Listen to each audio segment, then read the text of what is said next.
Good morning and welcome back, students. So we are studying optics course, and in that we have interference and refraction. So we are in the interference part, and in the interference we have studied Fresnel biprism.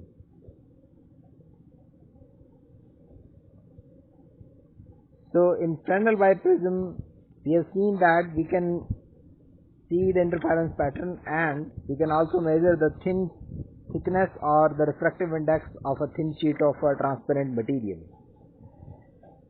So it is like that, a biprism, and you have shined using a source S, and light is going like that, and when it is seen from the screen it appears that light is coming from two distinct sources, S1 and S2. And once you put a thin transparent sheet of material, refractive index mu and thickness T, so it so happens that the interference pattern seen on the screen is modified. So we have calculated the path difference condition, mu minus 1 times T equal to, this is the additional path which is generated by light for travelling from point S1 to, let us say, any point P. So if it is equal to integral multiple of wavelength, you will get maxima, and if it is equal to integral multiple of half integral multiple of wavelength, you will get minima. So it's just a matter of the path difference condition. So the procedure of measuring it is basically you'll use white light source. The meaning of using white light source here is because you will be unable to distinguish the maximas corresponding to a single color. So we have the path difference condition, phase difference equal to n lambda n capital D upon small d. So it is n lambda capital D upon small d, where small d is the distance between two sources, capital D is from this point to that point, source to screen. And we have also seen that any point from the axial line, and if we say y equal to n lambda capital D upon small d. For maxima it is like that, for minima it is 2n plus 1 lambda capital D upon small d. So in the last class we have seen the measuring of small d using convex lens geometry. So this time let us apply another technique. So it is like that, light passing from this is going in this way, and if I regenerate this it will be like that, and if it is, let us say, deviation delta, and this distance is d by 2, and I will make use of the definition of angle, and this is, let us say, x. So angle equal to arc upon radius, d by 2 upon radius. So I can, radius is x here, so x theta should be. And I also know that delta is deviation and is equal to mu minus 1 times a, alpha, let us say. Alpha is the angle of prism. So we have the formula, I mean ultimately we are trying to find small d here. So small d will become 2x mu minus 1 times alpha, and we have the deviation from the axial line. Well, on the screen you are seeing this is the axial line. Any point away from this axial line, let us say it is yn, so y will be n lambda capital D upon small d. So for small d I will make use of that, 2x mu minus 1 times alpha. So it can be that for red color A refractive index is inversely proportional to lambda square. So the refractive index will be inversely proportional to, larger is the wavelength, lesser will be the index. So lesser will be this, the inverse of that will be larger. So for red color it will be larger deviation, for yellow color it will be less. It means that red color will be away, violet color will be nearer. So in between there are vigor. So that deviation is basically decided by the wavelength, and refractive index, which is further decided by the refractive index. So ultimately, when we are using white light source, if you are using source of white light and this is biprism, and you will see maximas and minimas on the screen, and on the central line it will be a bright maxima, because y equal to n lambda capital D upon small d, this n equal to 0 for the central maxima. So it is independent of wavelength. So lambda can be anything, n is, so this will be 0. So for all colors at central maxima, all colors will give white. So central maxima will be white using white light source. Central maxima will be white. So what I will do, I will note this value using micrometer attached with the screen. So this is my initial reading. This is my, let us say, initial reading. When there is nothing in between the source and the screen. And now let us put a thin sheet of transparent material having thickness T, index mu. So this will shift the central maxima somewhere here, let us say. Central maxima will be shifted. So this is the final reading. And now I will replace this, the source, with a monochromatic. I have initial reading, I have final reading using white light. Now I will replace it using a monochromatic source, for example sodium light 5893 angstrom wavelength. So I will count the number of maximas in between.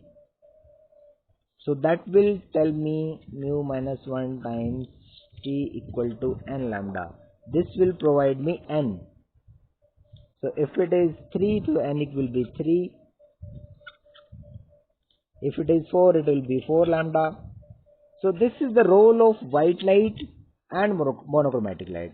You need to know, you need to use the white light for measuring the shift, and you will need monochromatic light to count the number of fringes.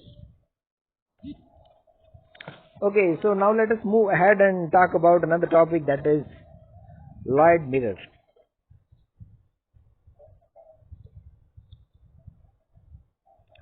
As the name suggests, it is a mirror. So it is like that. When you shine this mirror using a source of monochromatic light, what will happen is basically this is mirror. So backside of this, let us say glass plate, is polished with a metallic film, and when you shine it using a monochromatic light, it will so happen that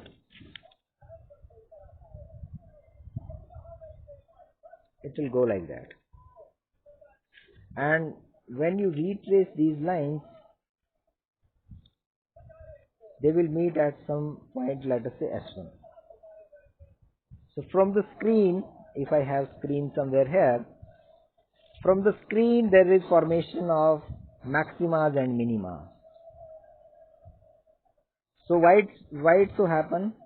So the logic behind it, that source S is acting as an additional source S1. This is real source, this is virtual source. So this completes the condition for a maxima and minima interference pattern. And we have similar mathematics. This is capital D and beta equal to lambda capital D upon small d, fringe width condition. Important thing over here is that if you move the screen somewhere here at this point, very near to the mirror edge, what you see at this point is a minima. So when it is possible to have a minima, it is only when, let us say this is point P, so S1P and SP and S1P, if the part difference S1P minus S of P equal to 2n plus 1 lambda by 2, then only you will get a minima. So what is there that is making this n plus 1, 2n plus 1 by, so here is basically the concept of phase shift. So the rays from point S to P have gone through a phase shift of pi by pi and path difference of lambda by 2. So the path difference between S1P minus SP, there is an additional term which is lambda by 2 equal to n lambda. So this is the condition for maxima, and so when this lambda by 2 will go there, S1P minus S of P equal to 2n plus 1 lambda by 2. So sometimes we write plus 1, sometimes we write minus 1. So that makes no difference, because the matter of condition is the plus half or minus half. So this is basically justifying the point that there is a phase change or a path phase change of pi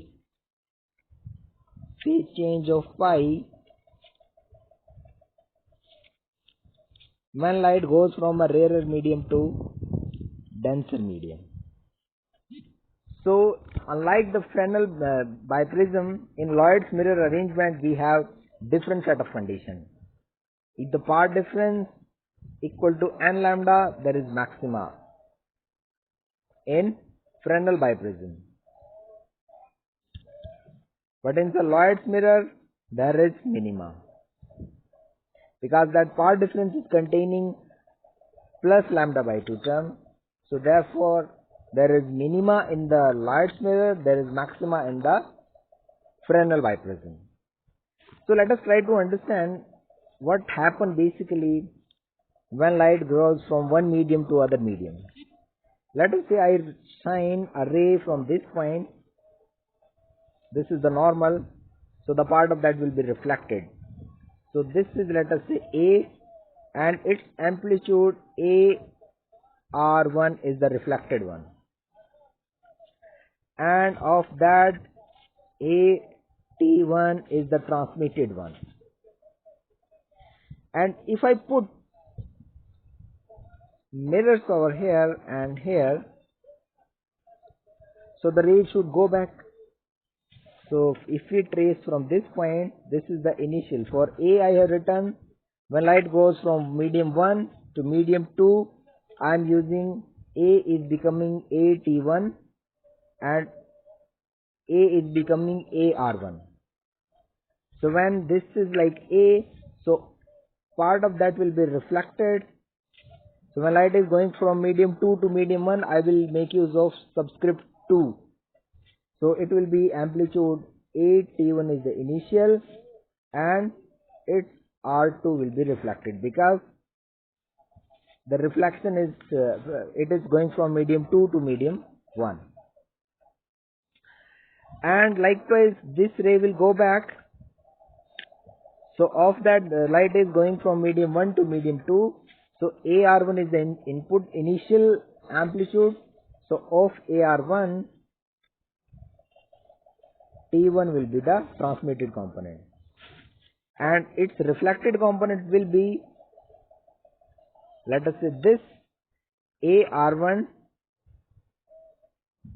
times R1, basically because light is going from medium 1 to medium 2, so AR1 square.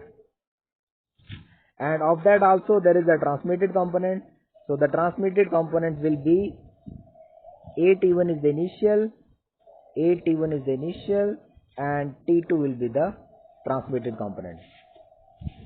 So basically this subscript we have used, so I will repeat these calculations. Basically, when light is going from medium 1 to medium 2, I will use subscript 1.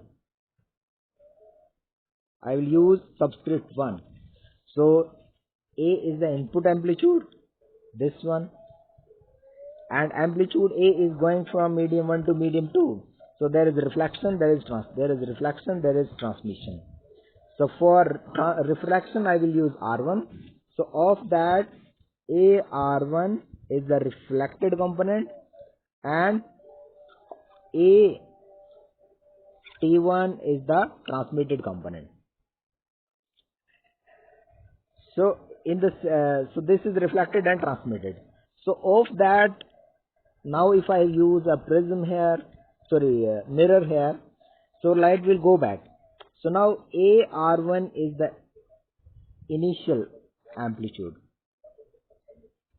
and I will use, like for A, I use AR1 as reflected, AT1 as transmission.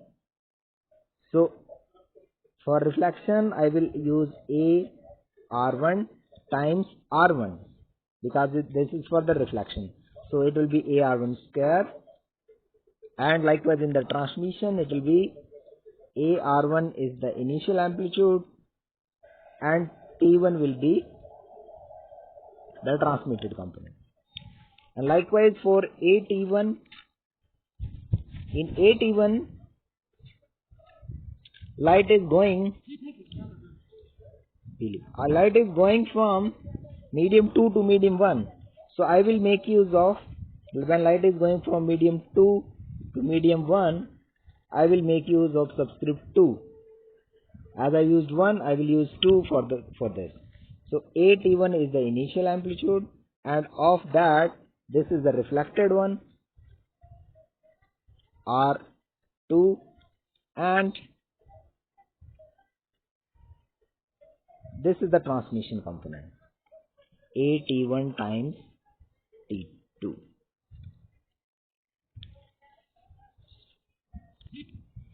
Okay, so now it can be seen that amplitude, so there is no light is reaching at this point. So I can write also this A is equal to that.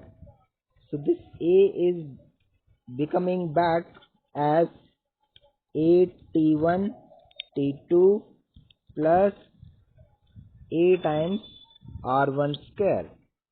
So if I cancel throughout A, so it will become 1 minus R1 square equal to T1 times T2. Another thing is, at this point there is no light, so these amplitudes should be add up, will give me 0. So if I add this A R1 T1 plus A is here, A T1 R2 has to be 0 because there is no light. If I shine this, there is no logic of light in this point. There will be reflection, refraction, but no light in this direction. There is no light. So for this has to 0, R1 T1 equal to minus T1 R2. So if I cancel T1, and R1 is equal to minus of R2. So it can be seen that the amplitude of R1 is negative of R2. So when light is going from medium 1 to medium 2, there is reflection, and the amplitude is getting negative sign. So if I write this in terms of wave, so R1 is getting minus of R2. If I try to write these terms in terms of wave, let us say it is y equal to a sine omega t. And if I write another wave, a sine omega t plus phi, this will came out to be minus a sine omega t. So this minus sign means that there is addition of phase pi. So this basically verify the logic of phase change of pi when light goes from a rarer medium to denser medium. So there is phase change of pi or part difference of lambda by 2. So this can also be observed in the cases like if you have a rope that is tight here, and if you give some disturbance, unplug this, so there will be a formation of wave. So when the reflection from this point, the ray will go like that. So this is the input, this is reflected one. So this is basically the meaning of phase change of pi or part difference equal to lambda by 2, because if this is somewhere pi in terms of phase, so this is lambda by 2, full is lambda. Thank you.